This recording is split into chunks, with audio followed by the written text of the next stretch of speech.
وەڵازان خۆشەویستانمان لە چاوەریەکەی بەرنامەکەماندا بابەتێکی وەرشی بابەتێکی گرنگ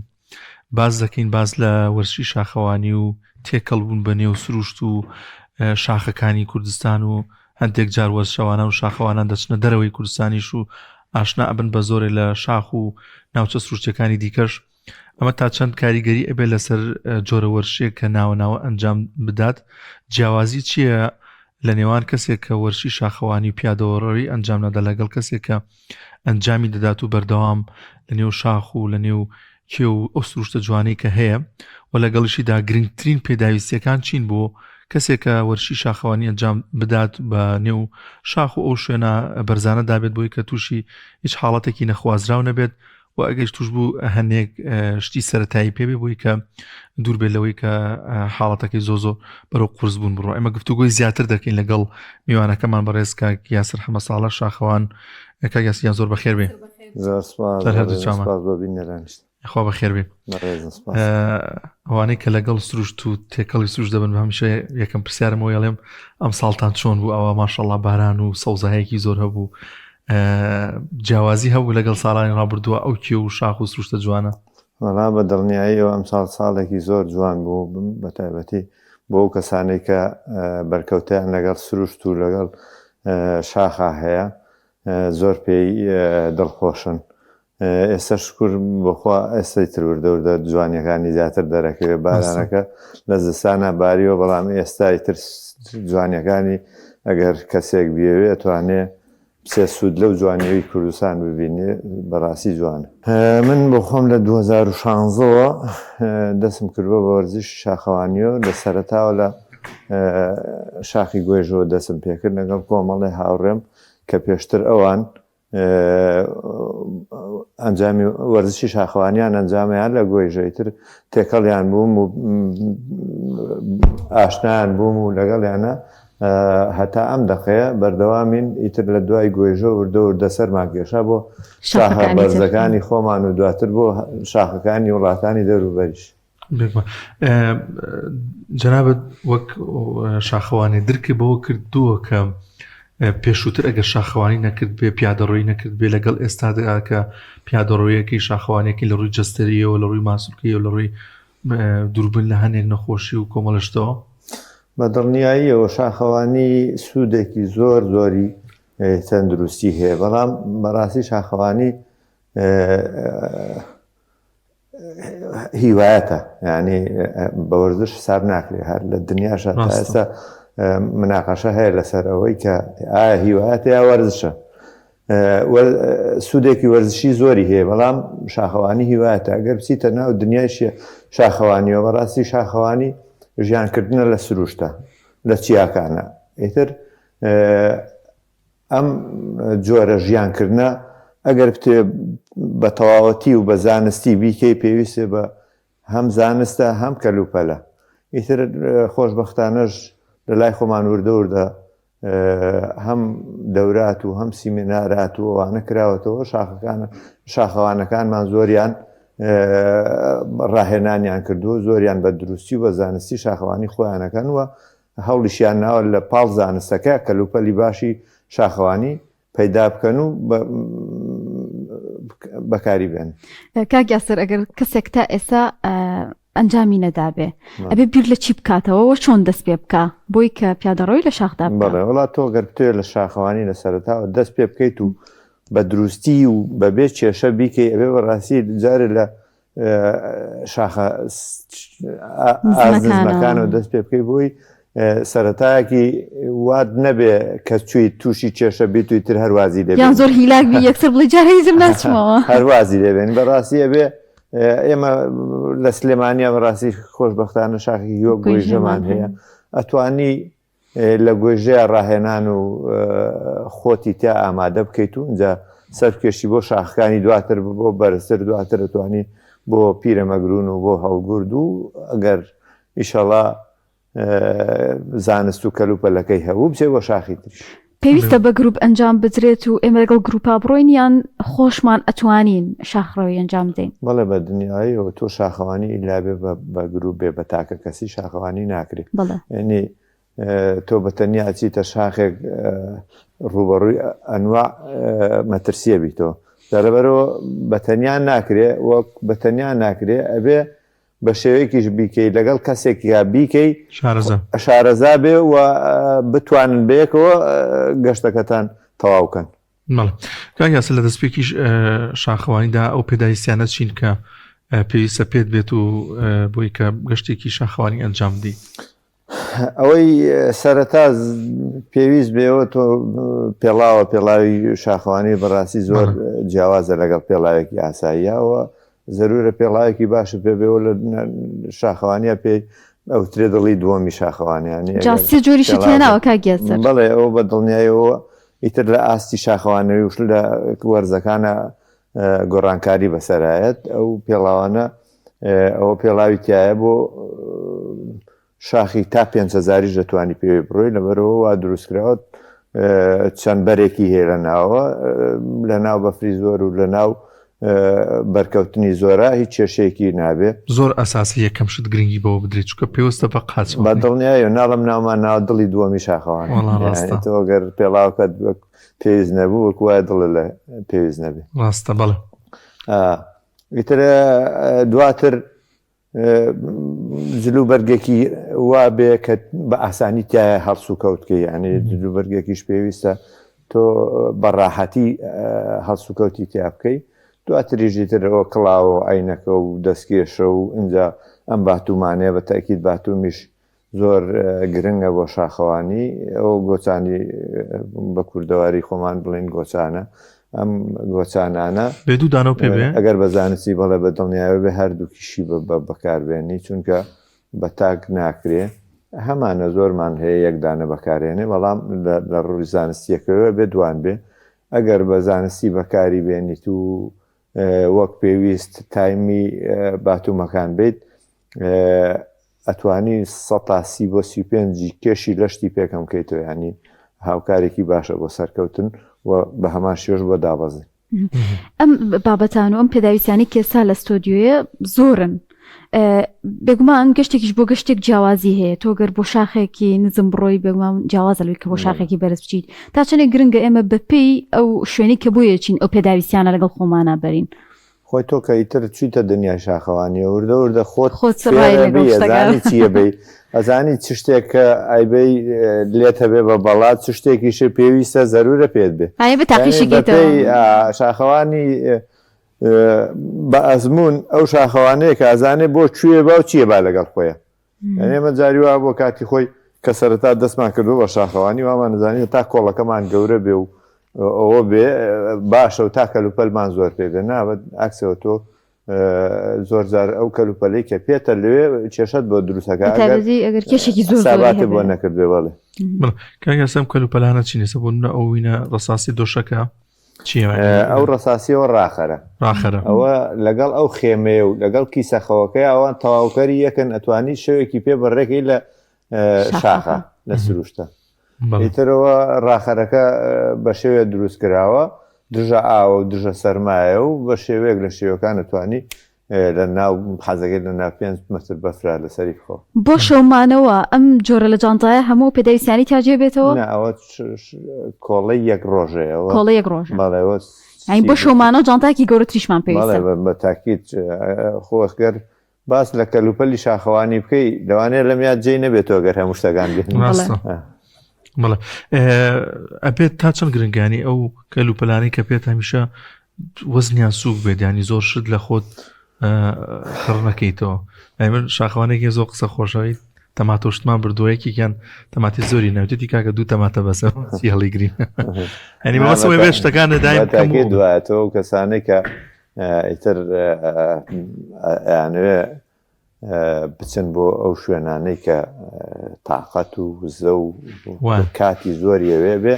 ئەو شتانە بەری و ئەو شەریکاتانەش کە کەلوپەلی شاخەوانیان دروست کردووە هەمویان هەوڵیان ناوە کەمترین کێشی هەبێ ینی زۆربەی زۆریان ئەوانەی کە کێشیان کەمە خەڵک بەکاری هێنێ و خەڵک زیاتر کوالێتیان بەرزە و شەریکاتانە زیاتر بەکارهێنێ هەتا ئێمە من دەورەم بینیوە لە دەوری شاخەوانیاڵێ گەر کەوسکەچایەکە پێ بوو کلکەکەی بقرتێنە باک ئەو کلکی کەوسکەچایە وەزنی زیاد بۆ دروست نەکە. باشە بەکارهێنانی جلی دژە ئاو مەتەڕی ئەوی کە لە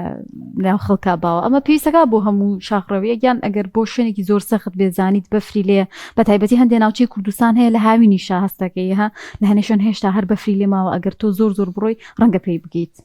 بەڵێ بە دڵنیایەوە تۆ ئێسێمە کە تۆ وتە شاخەوانی تر بۆ شوێناناکە چیت کرد لە هاوینە کە بەفریتایە و کە سەختە و کە بەڕاستی شاخەوانەکان زیاتر حەزیان لەو شوێنانەیە ئەبێ ئەو کەلوپەلانە و پێبێکە پێویستە بۆ شوێنێک بیبێ ئێستا قوڵنگەر کە کەوتیتە بەفرەوە بێمە بەکاربێنی ئەمەیان لە شاخەوانیە بەکاری هێنی بەڵام لە بەفرە ئەمە سوودێکی وای نابێنێ. ئەمەش تا چەند گرگامەینی تەندروستیوانە بەڵێ ئەو بۆکسە لەگەڵ ئەو لایتەیە لەگەڵ یەک تەناف بڵێن حەبلێکی حومەتری ئەوە بێ شاخەوان ئیلا پێی بێ لە کۆڵەکەیا بێ. بەڵ کاک یاسر تەجروبەی جەنابتان یعنی تا چەند دەرونیەن چێژ لەو سروشت و دیمەنە جوانانە ئەبینن کە لە نێو شاخ و لە نێو کیۆکاندا هەیە تا چەند گرنگە زۆر احتیمام بە چێژ وەرگتن وەربگیرێت تاوەی کەم بەردەوام خەریکی موبایل و یان بە جۆرە جۆرەکان ئیسراحەتێک نەیە بە خۆت. بەڵێ بە دڵنیایەوە ئێمە کە شاخەوانیەکەین بۆ ئەو شاخەوانیەکەین کە لە ڕووی دەرونیەوە ئارام بێنێ ئەنی زۆر جار حەزمان لێ کاتی نەشوێنە شەبەکەی مۆبایلمانە ئەنجا لە ڕووی دەرونیشەوە بەڕاستی سوودێکی زۆر باشی پێکیانوین کە لەم هەموو جەنجاڵی ژیان و مشکیلە و کێشە و بێنە و بەرە و شەڕ و ئەوانەیە ئێمە بەڕاستی شاخەوانیش بۆیە ئەوانەی کە شاخەوانیەکەن و ئەچنە قوڵایەوە ئیتر واز ناهێنن لەبەرەوە لە ڕووی دەرونیەوە زۆر سوودیان لێبینیوە بە تاکید سوودێکی زۆر باشی هەیە و ئێمەش زۆر جار کە کەلوپەلەکانە بین بۆ ئەوای بین لەوێ چێژ لەو گەشتە ببینین یعنی تۆ دەستکێشێک کە پێتە ئەگەر دەستت تەزی دەستکێشێکی باشە لە دەستە نابوو چێژی لە نابینی ئەگەر عینەکێکی باشە لە چاوانە بوو لەوانەیە لە بایەکە لە کەش و هەوا تێکچوونێکە تۆ چێژی لێ نەبینیت بگرە پێشی بێتاقەت بی لەبەرەوە ئەبێ کەلوپەلەکان هەمووی پێبێ بۆی تەواو چێژ لە گەشتەکە ببین. کاک یاسر سەختترین ئەو دۆخی یاخود ئەو شتانی کە ڕوبەڕووی شاخەوانە بێتەوە لە نێو شاخ و کیۆکاندا چییە چۆنە بێداگەداریان ڕوبەڕووی ئەو سەختی و ناڕەحەتیەک ئەگەر ڕوبەڕووی بێتەوە؟ بە دڵنیایەوە شاخ خۆی سەختی خۆی زۆر هەیە مشکلەترین شت ئەوەیە کە زانست نەبێ بچیتە ناو شاخەوە کە زانست و کەلوپەلت پێ بوو بەڕاستی ئەو کێشانە هەر هەمووی ئەتوانی بەسەر یازاڵ یعنی خۆ خەڵک کاتێ لە شاخێکی 1970 شاخەوانیەکە و بە سەلامەتی ژێتەوە بۆچیەوە لەبەرەوە زانستی پێ و کەلوپەلی پێ ئەزانێ کەلوپەلەکە لە کوایە بەکاربێنێ چۆن بەکاری بێنێ ئەگەر ئێمە بمانوێ شاخەوانی بکەین و بە دروستی شاخەوانی بە دڵنیاییەوە پێویستمان بە زانست و کەلوپەلە. ئەو ناوچانە کوێن کە بینیوتن هەم لە ناو کوردستان هەم لە دەروی کوردستان کە بە شاخڕەوەی چوون بوو؟ وەڵایی لە کوردستان شکر بۆخوا ئەو شاخانەی کە بەڕاستی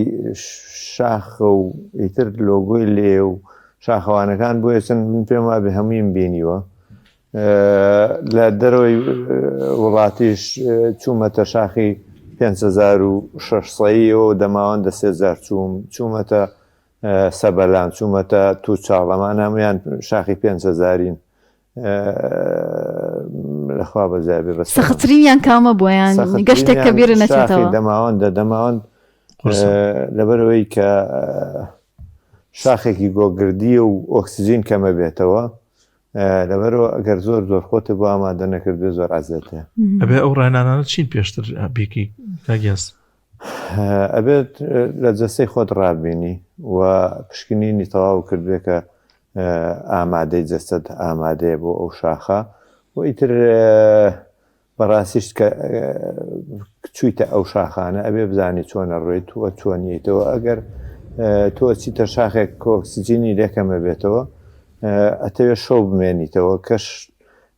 ئەو شوێنەی کە لێی شەوەمێنیتەوە بێت 200 مترێ بەلایەن کەمەوە 300 مترێ سەروتر بچیت و بێتەوە خوارە بۆی هەم هەوایی جەسەد دەگەڵ ئەو کەم ئۆکسیجینیا ڕابێنی بۆی شەو کێشەت نەبێت. گرنگە تا چەند شاخەوان گرنگە بێتە ژینگە پارێزێکی ژانی ژینگەی ئەو سروشتە جوانم پارێزێت و ئاگاداری بێت. ئەو دوانە شاخەوانی و ژینگە پارێزی لێک جیا ناکرێنەوە ینی تۆکە ئەگەر ژینگە پارێز نەبووی بەڕاستی قەت ناوی شاخەوان لە خۆمانی. ئێمە خۆشبەختانە هەر کاچینە ناو گروپەکانەوە هەر کەسێ یەکسەر سەرەتای ڕێنمایەکان باسی ژینگە پارێزی بۆکە ینی ئەچیت لەسەر ئەو لووتکە بەرزانە لەوانەیە خۆ نەکەسایی لێنە لەوانەیە هیچ متابعەیەکە لەسەر نییە بەس ئەو شتانەی کە بردوو تا وەک خۆی هێنیتەوە لێرەکەیتە تەنەکەیکی زبڵە.